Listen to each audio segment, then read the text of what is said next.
Hello guys, स्वागत है आप सभी का हमारे यूट्यूब चैनल पर।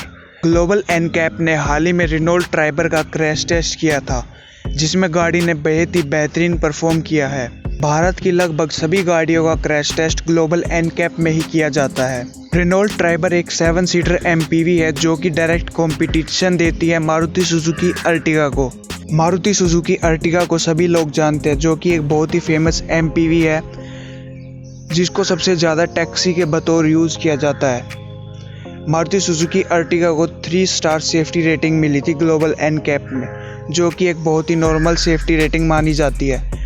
लेकिन वहीं बात करें रेनॉल्ट ट्राइबर के बारे में, तो रेनॉल्ट ट्राइबर को 4 स्टार सेफ्टी रेटिंग्स मिली है, जिससे प्रूव होता है रेनॉल्ट ट्राइबर एक बहुत ही सेफ कार है। रेनॉल्ट ट्राइबर को 2019 में लॉन्च किया गया था इंडिया में। बात करें रेनॉल्ट ट्राइबर के प्राइजेस के बारे में, तो इसका स्टार्टिंग प्राइस 5,50,000 से शुरू होकर 8 लाख एक्स शोरूम प्राइस है।